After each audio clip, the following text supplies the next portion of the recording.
ಬರ್ಬೋದಾ ಅನ್ನುವಂಥದ್ದನ್ನು ನಾವು ನೋಡೋಣ ಭವಿಷ್ಯದಲ್ಲಿ. ಯಾಕಂದ್ರೆ ನಿರೀಶ್ವರವಾದಿ ಆಗೋಕ್ಕಿಂತಲೂ ವಿಶೇಷವಾಗಿ ನಾವು ನಮ್ಮ ಮೇಲೆ ನಂಬಿಕೆ ಇಟ್ಕೊಂಡು ಹೋಗುವಂಥದ್ದು.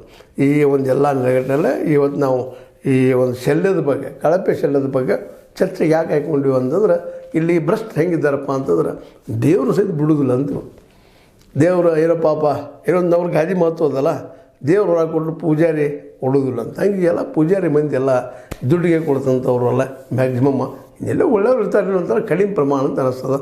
ಯಾಕಪ್ಪ ಅಂದರೆ ಈಗ ಎಲ್ಲ ಘಟನೆ ಮೇಲೆ ನೋಡ್ತಾ ಇದ್ವಿ. ಧರ್ಮಸ್ಥಳದಾಯಿತು, ಇನ್ನೊಂದು ಈಗೀಗ ಈ ಲಡ್ಡು ಆಯಿತು, ಈಗ ನೆಕ್ಸ್ಟ್ ಈಗ ಬಂದಿದ್ದು ಶಲ್ಯ, ಇಲ್ಲಿ ನೋಡ್ತಾ ಇದ್ದೀವಿ. ಮತ್ತು ಬೇರೆ ಬೇರೆ ದೇವಸ್ಥಾನಗಳಲ್ಲಿ ಇಂಥವು ಹಗರಣಗಳ ಮೇಲೆ ಕೇಳಿ ಬರ್ತಾ ಇರ್ತಾವೆ. ಈ ಹಗರಣಗಳು ಮಾಡುವಂಥವ್ರಿಗೆ ಶಿಕ್ಷೆ ಆಗಲೇಬೇಕಾದ್ದು. ಯಾಕಂದ್ರೆ ತಪ್ಪಿತಸ್ಥ ಶಿಕ್ಷೆ ಆದರೆ ಒಂದಿಷ್ಟು ಭಯ ಹುಟ್ಟಬೋದು ವಾತಾವರಣ. ಬಟ್ ಅದು ಎಷ್ಟು ಮಟ್ಟಿಗೆ ಯಶಸ್ವಿ ಆಗ್ತೈತಿ ಬಿಡ್ತೈತಿ ಆ ಮಾತು ಬೇರೆ. ಆದರೆ ಭಯ ಹುಟ್ಟಿಸುವಂಥ ಕೆಲಸವನ್ನು ಮಾಡಲೇಬೇಕಾಗ್ತದೆ. ತಪ್ಪು ಮಾಡಿದ್ರೆ ಆಗ್ತದಪ್ಪ ಶಿಕ್ಷೆ ಅಂತಾರೆ.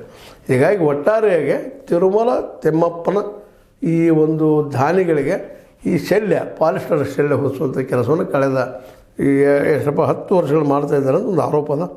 ಈ ಒಂದು 10 ವರ್ಷಗಳಲ್ಲಿ ಎಷ್ಟು ಹೋಗಿರ್ಬೋದು.